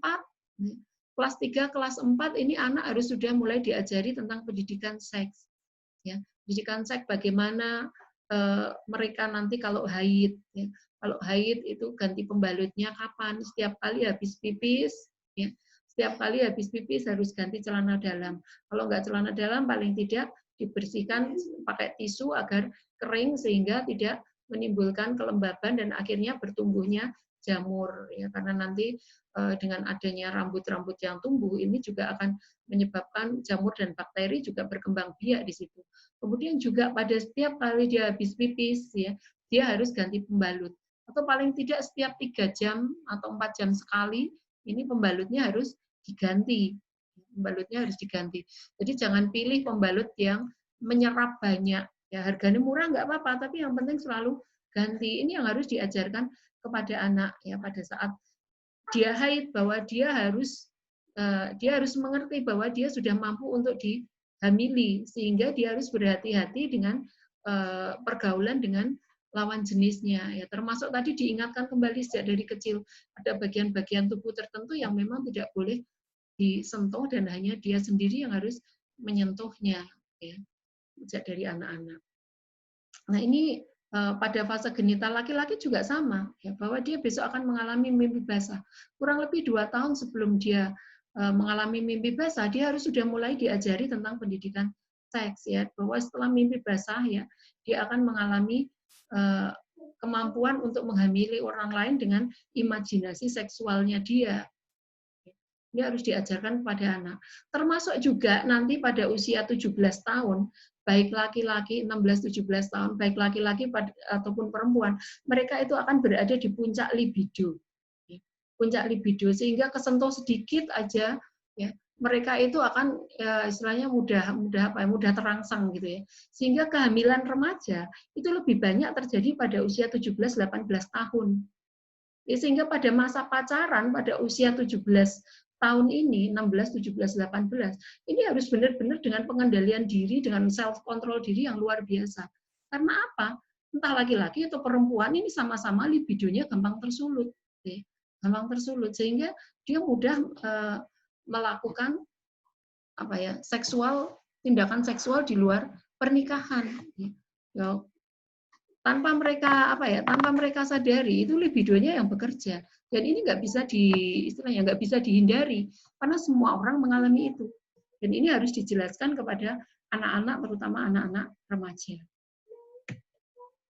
Ya, sehingga dia yang paling penting di sini adalah dia harus mampu bertanggung jawab pada dirinya sendiri. Terutama tanggung jawab dirinya sendiri terutama adalah dengan pergaulannya dengan lawan jenis. Nah, kalau tadi menurut Freud, kalau sekarang menurut Erik Erikson, ya. Kalau menurut Erik Erikson itu pada masa 0 sampai dengan 1 tahun, ini yang dikembangkan adalah rasa percaya tidak percaya. Ya. Kalau tadi lebih ke arah seksualitas menurut Freud, tetapi kalau di sini lebih ke arah psikologis ya, Erik Erikson lebih ke psikologisnya, bahwa pada masa 0 sampai dengan 1 tahun, ini bayi kontak dengan orang lain ya. Yang paling penting di sini adalah bayi ini merasa aman dan nyaman dan kebutuhannya itu bisa terpenuhi. Ini hampir sama juga dengan fase oral tadi. Tapi yang paling penting di sini Erikson itu lebih mengandalkan kepada kenyamanan. Kenyamanan sehingga pakaian yang basah harus segera diganti tanpa harus menunggu anak ini nangis ya, segera dikontrol ya. Kalau menggunakan pampers ya, sedikit mengenai pampers tadi masuk kepada fase toilet training ya. Pada fase toilet training tadi penggunaan pampers ini juga harus mulai dihentikan ya. Dihentikan atau dijarangkan karena apa tadi kaitannya dengan kebersihan tadi ya. Kemudian dia dengan mampu meretensi urin atau mengeluarkan urin ya, atau feses tadi. Anak yang terbiasa pakai pampers ini mempunyai kecenderungan ke depan ceroboh ya karena dia tidak mampu mengontrol urin maupun feses dari dirinya sendiri. Selain itu juga kemungkinan juga boros ya. Sehingga pada usia tadi ya 1 sampai 3 tahun itu mulai diperjarang pakai pampersnya mungkin kalau pergi-pergi aja. Sehingga anak ini belajar untuk mengontrol ini tadi sphincternya. Ini pada masa usia 1 sampai 0 sampai dengan 1 tahun ini yang harus diasah adalah hubungan percaya antara ibu dan anak. Yang ada kuat dalam arti apa? Hubungan ibu dan anak ini adalah dasar, ya, dasar. Dan ini tidak bisa digantikan oleh nenek atau kakek atau siapapun walaupun digendong ya. Digendong siapapun tapi begitu dia melihat ibunya, bayi ini akan bereaksi minta digendong sama orang tuanya karena apa? Hubungan psikologis dari bayi ini masih melekat kuat antara mereka. Secara fisik mereka terpisah tetapi secara psikologis ya, lem psikologis ini masih menempel sangat kuat. Sehingga ketika melihat ya, ibunya nyeliwer aja bayi ini segera noleh, kemudian dia nangis, kemudian minta minta ikut. Dan ini harus dipenuhi agar apa? Agar anak ini mempunyai rasa aman. Anak yang mempunyai rasa aman, dia cenderung mempunyai rasa puas. Tidak mudah cemas, tidak mudah takut, dan dia tidak mudah stres, dia tidak mudah apa ya? Kalau ibaratnya dia diberikan beban yang berat, ya, dia mampu memikul beban tersebut. Oh, dikasih tugas yang banyak, seberat apapun tugas itu, dia mampu menyelesaikan. Jadi penting sekali perkembangan anak pada fase oral atau fase 0 sampai dengan 1 tahun ini. Ini dasar ya, dasar jadi anak itu nanti kira-kira dia mempunyai gangguan psikologis atau tidak, itu dasarnya dari 0 sampai 1 tahun ini. Ini luar biasa. Padahal 0 sampai 1 tahun ini sering bagi seorang ibu, dia belum belajar banget bagaimana fungsinya dia sebagai seorang ibu. Dia baru meraba-raba. Tapi Anda beruntung masuk di kebidanan di sini, Anda mampu mengerti lebih dulu bagaimana besok kalau Anda mempunyai anak atau kalau Anda punya ponakan, ya, coba fase-fase ini Anda terapkan ya, minimal ke ponakan Anda dulu. Agar apa? Agar kelak dia tumbuh menjadi manusia yang sempurna, kemudian manusia yang mampu bertanggung jawab terhadap dirinya sendiri. Pada usia 0 sampai dengan 1 tahun ini kebutuhan dasar ini harus terpenuhi, terutama ada biologis dan psikologis serta sosial. Anak belajar di sini adalah puas, dia kenyang, ya, kenyang dengan makanannya, kemudian psikologis dia mempunyai kedekatan hubungan dengan orang tuanya, terutama di sini adalah ibu. Kemudian sosial, lingkungan sosial yang mencintai anak tersebut. Makanya kalau misalkan, mohon maaf, misalkan suatu saat Anda besok menikah, misalkan Anda tinggal di mertua, itu membuat tidak nyaman, kemudian Anda punya anak, ini juga akan berpengaruh terhadap pola asuh Anda terhadap anak Anda ini tadi yang masih sangat rentan psikologisnya pada 0 sampai 1 tahun. Sehingga ini penting juga dibicarakan ke misalkan pacar Anda atau calon suami Anda kelak, ya, bahwa ketika Anda tidak nyaman, ini akan mempengaruhi kepada anak, dan ini bisa mengakibatkan ke depan adalah gangguan terutama pada psikologis anak. Dasarnya apa? Psikologis ini 0 sampai 1 tahun. Ya. Kalau kedisiplinan tadi usia 1 sampai 3 tahun. Padahal 0 sampai 1 tahun itu nggak kerasa, anak ini belum punya rasa. Ketoke ora punya rasa, tapi justru dasar rasa itu ada di 0 sampai 1 tahun. Luar biasa itu ya.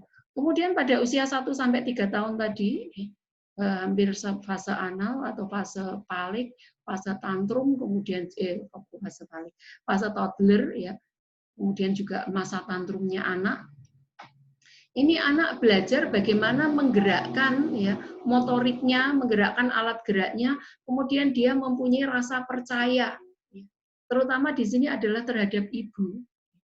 Kalau tadi dia merasa aman, nyaman dengan orang tuanya, terutama ibu, kemudian pada usia sampai 3 tahun di sini. Makanya Anda jadi ibu itu harus super sabar.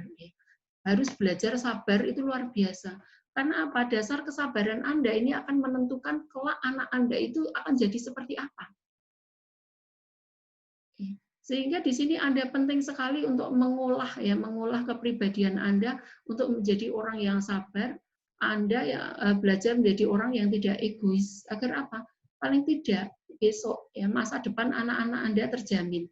Karena apa? Anda bisa menjadi ibu yang bisa dipercaya oleh anaknya. Ya, bisa mendidik anaknya dengan baik.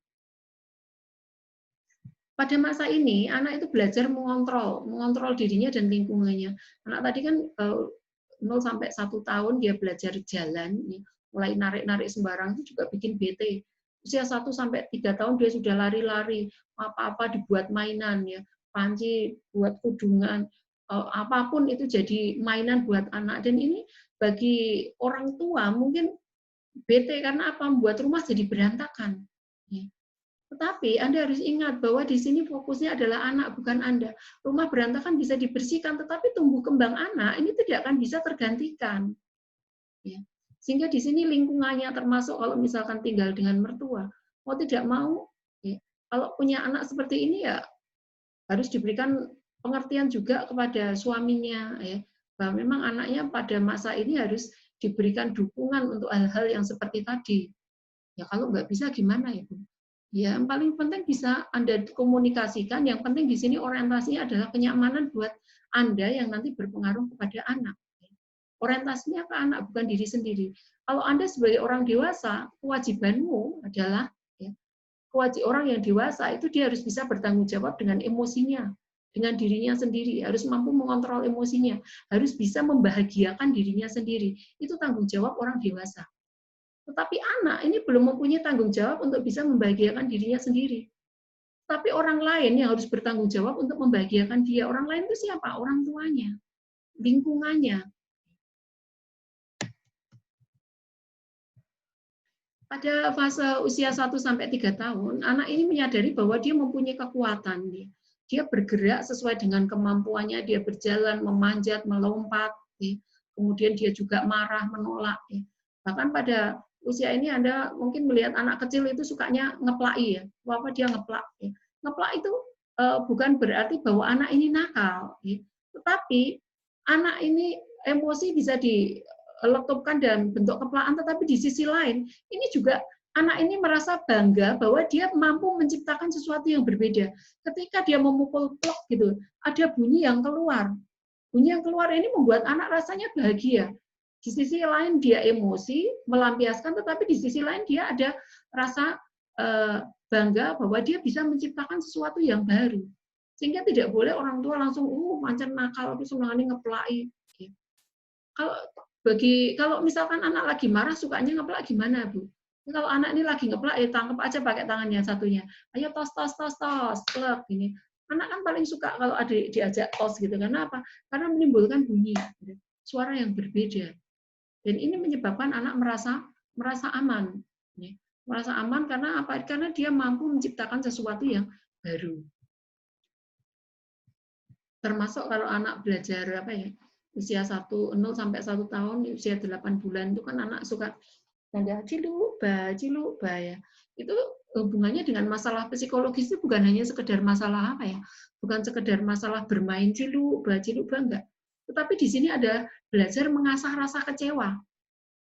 Ya, belajar mengasah rasa kecewa dari anak yang kalau begini itu kan nggak kelihatan mukanya, itu seolah-olah hilang gitu ya, seolah-olah hilang. Ketika orang ini hilang itu anak itu kecewa, tetapi ketika muncul gitu ya, mukanya kelihatan, anak ini bahagia. Jadi anak ini belajar mengendalikan kekecewaan. Ketika dia harus hilang, kemudian muncul lagi, dia bahagia. Sehingga ketika permainan ciluba ini harus selesai, paling tidak Anda itu harus ngomong. Udah dulu ya dia, untuk apa? Supaya anak ini nggak kecewa. Anak ini ngerti bahwa Anda akan menghilang untuk jangka waktu yang lama. Udah dulu ya, dadah. Ya, dadah itu tanda perpisahan. Anak ini ngerti, oh berarti permainan ini udah selesai. Jangan ciluba, tiba-tiba Anda terus ngilang seperti biasa. Ini kan membuat anak itu lah, sebenarnya kayak belum lah kok wis rampung gitu ya, tanpa ada endingnya gitu ya. Oh ya ini main dolanan ciluba, tapi itu pengaruhnya luar biasa. Pada masa ini sama seperti tadi bahwa 1-3 tahun itu masa pendisiplinan ya. Di sini hubungannya anak itu juga fase tantrum itu ngamuk ya. Dia mempunyai rasa egosentris yang luar biasa dan dia suka mementingkan dirinya sendiri. Orang lain itu nggak penting mama, nggak penting papa, yang penting aku keturutan. Nah disinilah masa di mana orang tua itu mengasah supaya anaknya itu punya rasa pangkrosok pada orang lain. Selain pendisiplinan, dia juga belajar berempati, belajar bagaimana dia bahwa yang butuh diperhatikan itu bukan hanya kamu, orang lain juga punya kebutuhan yang sama seperti kamu. Anak ini diajari pengertian dengan cara apa? Misalkan anak ini, biasanya anak kalau minta jajan nggak dikasih itu kan rewel nangis, caranya supaya dia dapat, bahkan sampai gulung-gulung, garong-garong, nangis seharian pun dia mampu untuk lakukan itu. Untuk apa? Ya, agar egonya ini tersalurkan, agar dia mendapatkan apa yang dia mau. Itu caranya dia untuk apa ya, bisa survive gitu ya. Dan ini anak harus diberikan pengertian, oke, ya ikut mama, boleh minta jajan, tetapi ya, uangnya kamu hanya dapat jatah misalkan 2.000, nggak boleh lebih dari itu. Buat perjanjian dulu dengan anak. Ya. Tapi kalau udah buat perjanjian, ya jangan dibohongi. ya. Karena ini akan membuat anak kecewa. Anak kecewa ini akan cenderung menjadi anak yang lebih egois lagi. Kenapa? Karena dia berkali-kali dikecewakan. Sehingga dia akan menjadi orang yang lebih egois dari yang sebelumnya. Karena dia akan belajar memanage bagaimana agar aku ini bisa survive dan rasa kecewaku ini bisa istilahnya ya, bisa hilang gitu ya. Sehingga dia akan menjadi orang yang lebih egois lagi. Jadi orang tua itu bukan hal yang mudah. Jadi paling penting di sini adalah support. Support dari orang di lingkungannya, kemudian juga mampu memberikan keyakinan, memberikan dukungan bahwa kamu mampu melakukan itu, kamu bisa melakukan itu. Dan kamu mempunyai sesuatu yang luar biasa.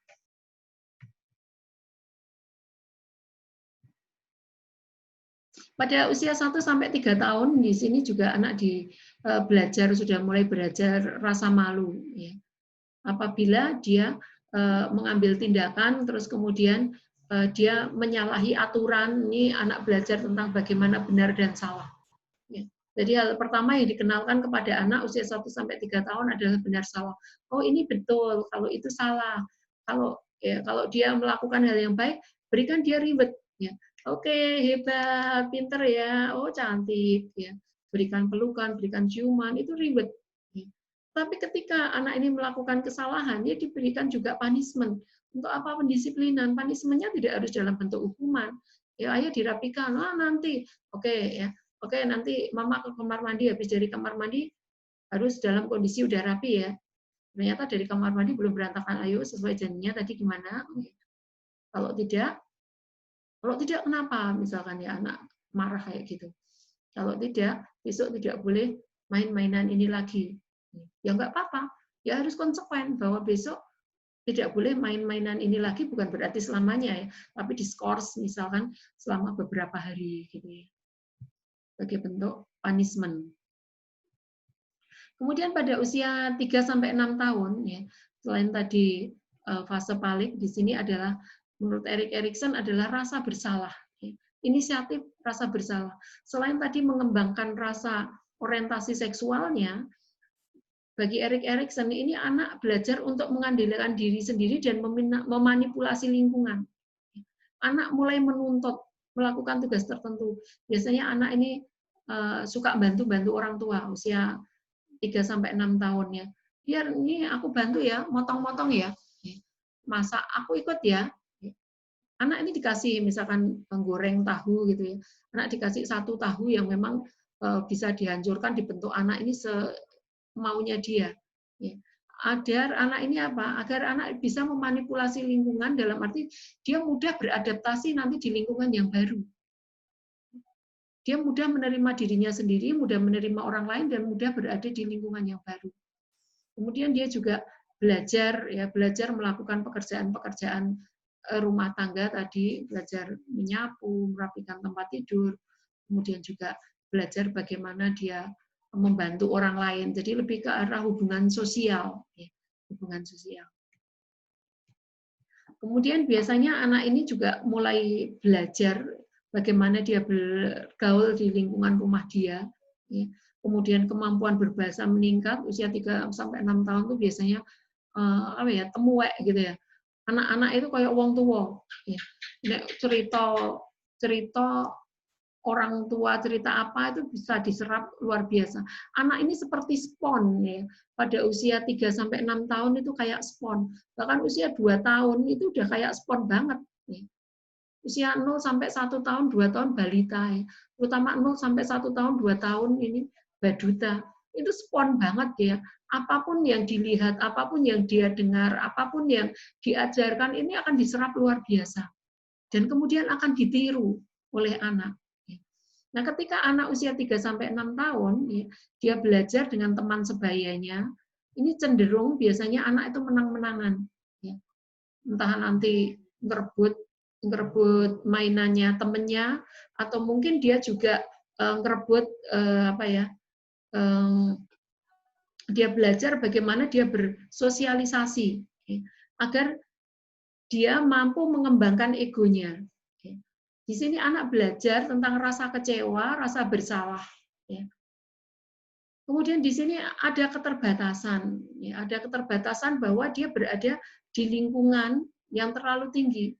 Anak merasa kadang kowe anak kecil ya, sedangkan dia orang tua lebih banyak ngatur sehingga anak ini merasa kayak di pressure, gitu, kayak di pressure. Dan hal ini menimbulkan rasa yang nggak nyaman kepada anak. Jadi yang penting di sini adalah belajar pada usia 3 sampai 6 tahun. Selain tadi belajar tentang orientasi seksual, anak ini belajar bergaul dengan lingkungannya agar apa? Agar dia besok tidak merasa sendiri di tengah keramaian. Tidak mudah merasa sendiri di tengah keramaian. Itu dasarnya kapan? 3 sampai 6 tahun. Anda punya teman yang banyak, tapi rasanya kayak orang dikonco. Ya. Anda berada di dalam lingkungan yang mengasihi Anda, tetapi Anda merasa tidak dicintai. Ini dasarnya apa ya? Karena fiksasi pada fase palik ini tadi, fase usia 3 sampai 6 tahun. Ya. Anda punya banyak teman, tetapi Anda merasa sendiri karena di sini ya mungkin pada usia 3-6 tahun ini bisa mulai dikenalkan anak itu misalkan diajak tidur ke tempat saudaranya, dia ditinggal di sana agar apa? Agar dia belajar bersosialisasi dengan orang lain sehingga nanti dia mudah menjalin hubungan dengan orang yang berbeda. Anda mungkin ada yang merasa aku naik bergaul dengan orang tua rasanya ra kepenak ya. Enake karo sing cilik-cilik. Ya karena apa? Karena kurangnya sosialisasi pada usia 3 sampai 6 tahun. Ya, ketika Anda nanti hidup di masyarakat, Anda dihadapkan dengan berbagai macam jenis masyarakat, Anda nggak ngerti Anda harus berbuat apa, bagaimana untuk menyikapi orang yang sifatnya kayak gini, orang yang lebih tua aku harus bagaimana ketika aku diguyoni supaya aku nggak tersinggung. Ya. Itu dasarnya kapan? 3 sampai 6 tahun. Jangan sampai ini terlambat.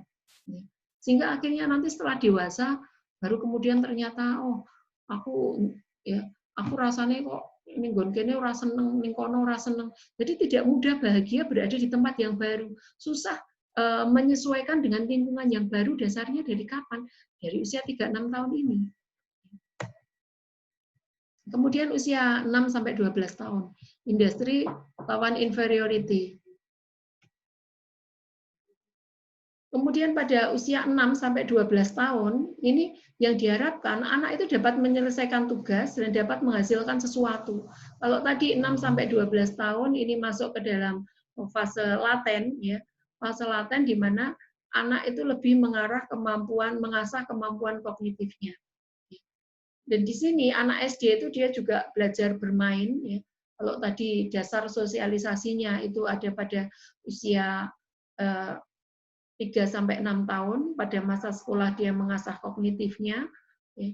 Tetapi di sini dia juga harus belajar tentang kooperatif, ya. Belajar tentang aturan-aturan. Aturan-aturan tadi dasarnya dari kapan? Usia 1 sampai 3 tahun, pendisiplinan. Dan penerapannya kapan? Penerapannya pada masa sekolah ini, pada usia 6 sampai dengan 12 tahun. Dan di sini kuncinya adalah guru dan teman sebaya. Guru dan teman sebaya. Sehingga jangan segan-segan untuk mengingatkan teman sebaya yang memang mempunyai perilaku kurang baik. Yang Anda anggap kurang baik.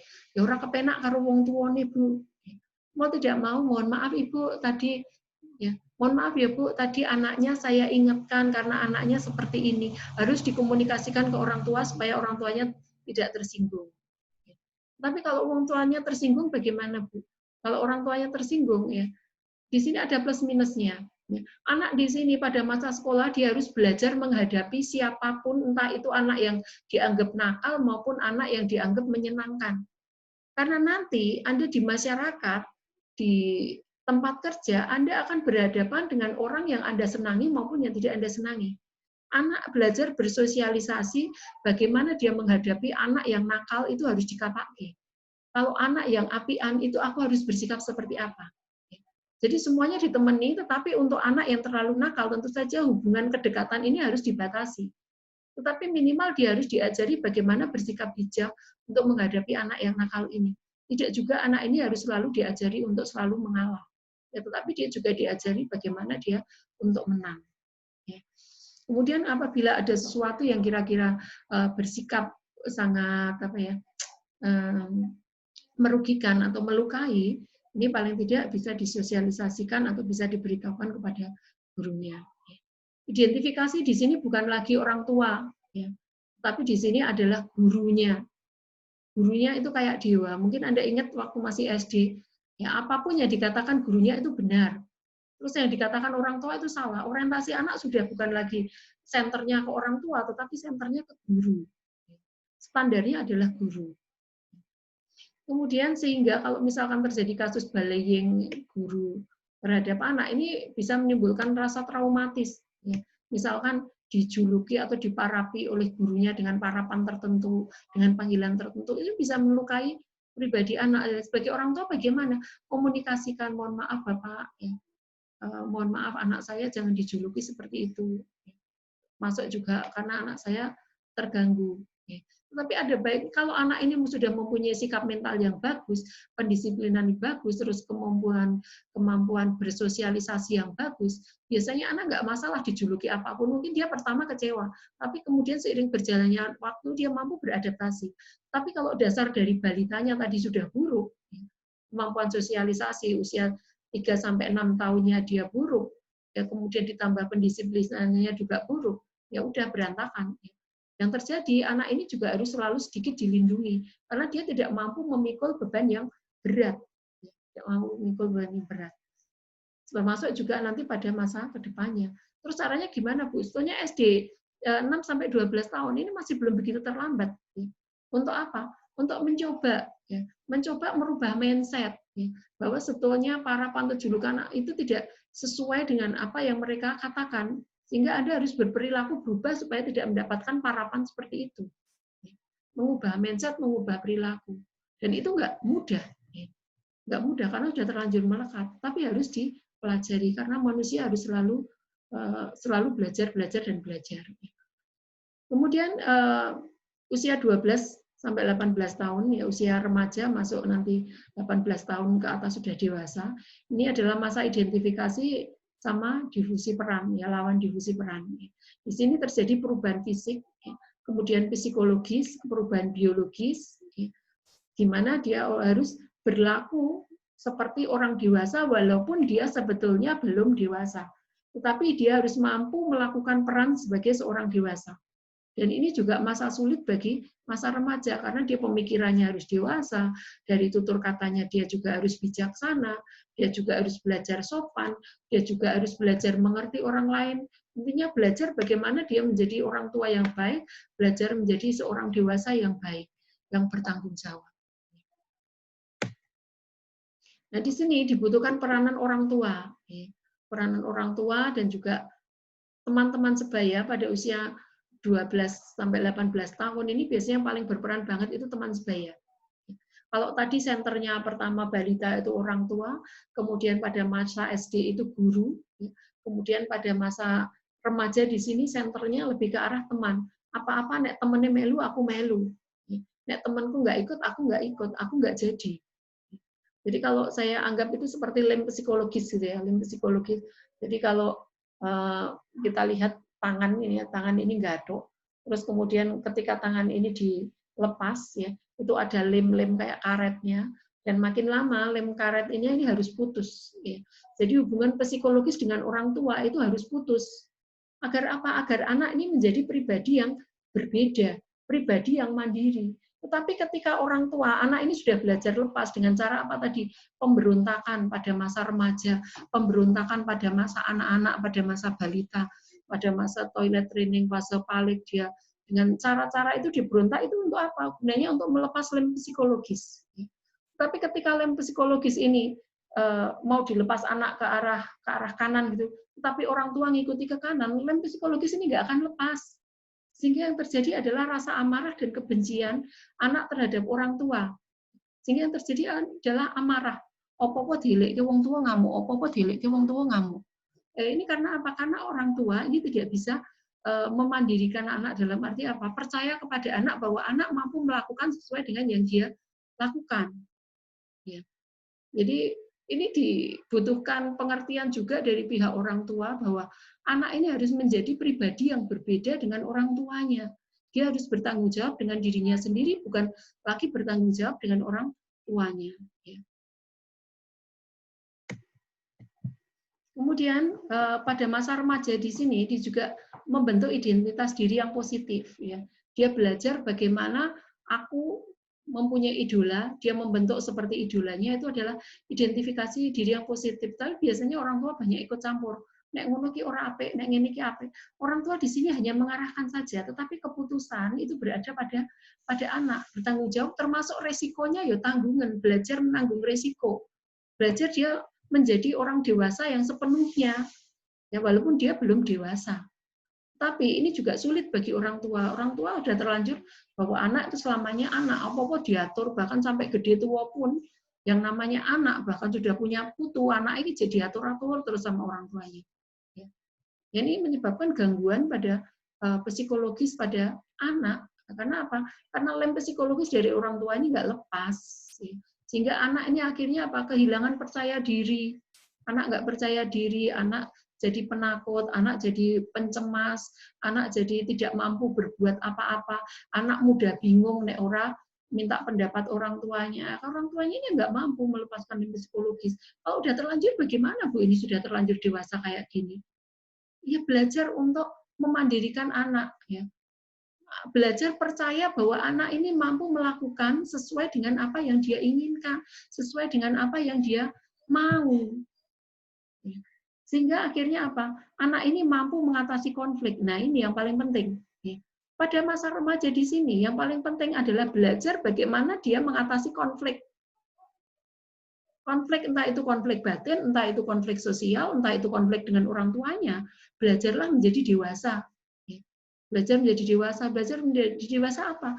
Bahwa semua masalah itu bisa diselesaikan dengan apa? Merubah mindsetmu dirubah bahwa masalah itu bukan masalah, tetapi masalah itu adalah soal yang harus diselesaikan. Ketika soal ini nggak diselesaikan, akan jadi beban buat Anda. Sehingga masalah ini harus diselesaikan sampai tuntas, sampai selesai, sehingga bebannya hilang. Sehingga konflik ini nggak terjadi lagi. Kalau konfliknya susah untuk diselesaikan, Bu. Konfliknya susah untuk diselesaikan, mohon maaf, misalkan perceraian orang tua. Anda mampu nggak menyelesaikan konflik tersebut? Kalau Anda nggak mampu, ya mindsetmu yang dirubah. Ya, mindset negatif itu harus dirubah menjadi mindset yang positif. Bahwa segala sesuatu ini dilihat dari sudut pandang yang baiknya, jangan dari sisi buruknya. Kalau Anda melihat selalu dari sisi buruknya, yang terjadi Anda akan selalu sakit hati dan Anda akan selalu punya konflik.